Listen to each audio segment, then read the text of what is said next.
Hello everyone, आप सभी कैसे हैं। आज हम बात करेंगे बेसिक ग्रामर टॉपिक का नेक्स्ट है जो कि माई आवर योर है। इनका प्रयोग हम जो है वाक्य में कैसे कर सकते हैं। तो माई का अर्थ होता है मेरा, मेरे, मेरी। आवर का अर्थ होता है हमारा, हमारी, हमारे। और योर का अर्थ होता है तुम्हारा, तुम्हारी, तुम्हारे, या आपका, आपके, आपकी। तो तुम्हारा, तुम्हारी, तुम्हारे का प्रयोग करते ही हमारे हमारा जो एज के होते हैं, मान लो कोई बच्चा है 10 साल का और उसकी एज का ही कोई 9-10 साल का बच्चा है, वो आपस में जो बात करते हैं तो उसको वो पुकार सकते हैं तुम्हारा, तुम्हारी, या अपनों से छोटे बच्चे उनको वो कह सकते हैं, संबोधित कर सकते हैं। बड़ा व्यक्ति छोटे को संबोधित करने के लिए तुम्हारा, तुम्हारे, तुम ये प्रयोग कर सकता है। लेकिन जब हम बड़ों के लिए प्रयोग करते हैं तो उसका आदर के लिए आपका, आपके, आपकी, इस तरह प्रयोग करते हैं। तो रूल है इसमें, देखिए दिस दैट के साथ इज लगेगा। ये देखिए यहाँ पर ये जैसे हाईलाइट किया मैं, दिस दैट के साथ इज लगेगा। जैसे कि ये दिस दैट क्योंकि एक वचन होते, दिस का अर्थ होता है यह है, दैट का अर्थ होता वह है।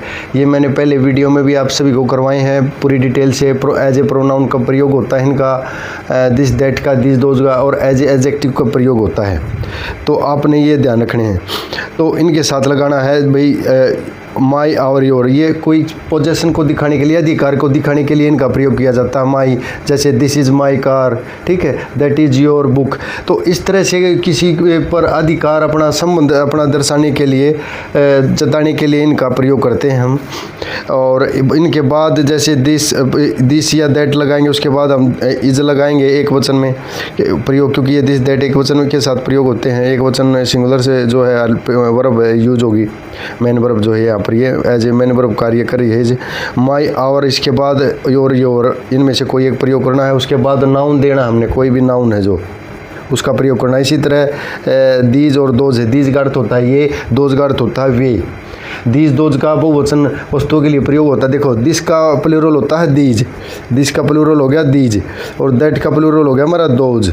तो ये आपने ध्यान रखना है, ये साथ के साथ आप नोट डाउन भी करते चलें। और दीज दोज क्योंकि बहुवचन में होते हैं प्रयोग, इसलिए इनके साथ आर का प्रयोग हुआ है।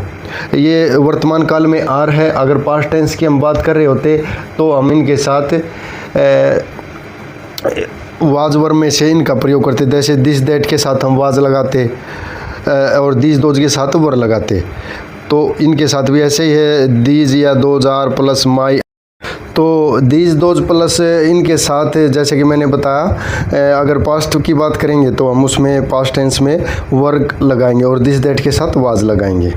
और बाद में इनके साथ भी हम जो है नाउन सप्लाई करेंगे, नाउन कोई भी नाउन प्रयोग करेंगे। जैसे आप सभी को बताया था 5 तरह के noun, proper noun, common noun, ठीक है, और हमारा जो है collective noun, material noun, abstract noun.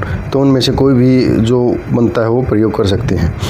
तो जैसे अब नेक्स्ट देख लेते हैं हम इनसे कैसे वाक्य बनाएंगे। जैसे ये है मेरी पेंसिल है, मेरी, माई। मेरी का जैसे मेरा, मेरे, मेरी, ये बताया था ना मैंने आप सभी को। ये अपने जो है इन सभी के हिंदी वर्ड मीनिंग ध्यान में रखने हैं, ये आपको ध्यान में रहने चाहिए। यह मेरी पेंसिल है तो इसकी इंग्लिश हो जाएगी दिस इज़ माई पेंसिल। देखो दिस यहाँ पर क्या है, सब्जेक्ट है, और इज इसके साथ मेन वर्ब लगी है। माई ये पोजेशन को दिखा रहा है भाई, ये दिस इज़ माई पेंसिल। किसकी पेंसिल है? माई, मेरी पेंसिल है। इस पे अपना अधिकार दिखा रहा है। तो इसमें जो है ये हो जाएगा इसका। इस तरह से हम वाक्य जो है बना सकते हैं और टुकड़ों में तोड़ के हम इसको प्रॉपर तरीके से सीख सकते हैं। अगला ये है मेरा स्कूटर है, दिस इज़ माई स्कूटर। तो इस तरह से आप जो है इसको साथ के साथ लिख सकते हैं और याद रख सकते हैं। ये मेरी टोपियां हैं। देखो कई हैं टोपियां, एक से अधिक हैं। तो ये मेरी टोपियां, देखो यहाँ वाक्य से पता चलता है भाई ये टोपियां, एक टोपी होती तो एक होती, ये मेरी टोपियां हैं। तो दीज आर माई कैप्स, तो बहुवचन हो जाएगा, दीज लगेगा प्रयोग। ये के लिए मैंने बताया था दीज का अर्थ होता है ये और दोज का अर्थ होता है वे। तो ये आपने ध्यान रखना है, ये आए तो दीज लगाना है, वे आए तो दोज लगाना है। और इनके साथ प्लूरल जो है वर्ब लगानी है। इज एम आर में से ये जो आर लगेगी, इसका प्रयोग जो है एक वचन में एम का आई के साथ प्रयोग होता है। नेक्स्ट है वह मेरी बहन है, शी इज़ माई सिस्टर, ठीक है। ये हो जाएगा हमारा, ये तुम्हारी बकरियां हैं, ये कई हैं बकरियां तो दीज आ जाएगा। या देखो यहाँ से पता चल रहा है बकरियां कई हैं, तो दीज आर योर गोट्स हो जाएगा। तुम्हारी का लिए योर हो जाएगा, गोट्स बकरियां। गोट एक होती है, उसके एस लगा दिया तो इसका प्लूरल बना दिया हमने। तो इस तरह से जो है इसका हम प्रयोग कर सकते हैं। नेक्स्ट देख लेते हैं, वे तुम्हारे ताले हैं। दोज आर योर लॉक्स, वह मेरा घर है। वह आ गया, वह क्या होता है, दिस का यह बताया था मैंने, दैट का वह बताया था, दैट इज़ माई होम। इस तरह से हम वाक्य बना सकते हैं। वह मेरा अध्यापक है, ही इज़ माई टीचर। वह तुम्हारी कुर्सी है, दैट इज़ योर चेयर। वह हमारा मित्र है, ही इज़ आवर फ्रेंड। तो इस तरह से और का भी प्रयोग हम कर सकते हैं, हमारा, हमारे, हमारी। ठीक है, यह है हमारा बाग है, दिस इज़ आवर गार्डन। ये तुम्हारे जूते हैं, दीज आर योर शूज़।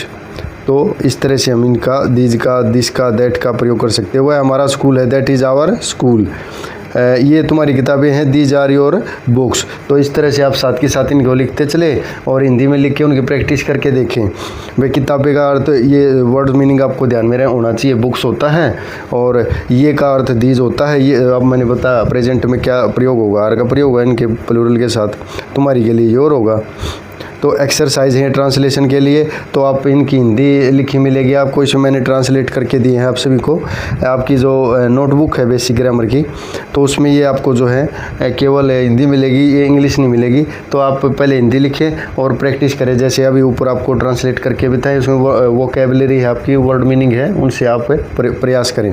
जैसे ये मेरा गिलास है, वह हमारा भाई है, ये मेरे खिलौने हैं, यह उसकी पगड़ी है, दिस इज़ हर टर्बन, यह एक कलम है, दिस इज ए पेन, यह तुम्हारा बस्ता है, दिस इज योर बैग। तो इस तरह से आपने जो है वो करना है प्रैक्टिस। इनकी हिंदी में लिखे मिलेंगे और वर्ड मीनिंग मिलेंगे, तो उनका आप वाक्य में प्रयोग करके देखें, बना के देखें। ये मैंने वैसे आपके लिए बना के भी दिए हैं।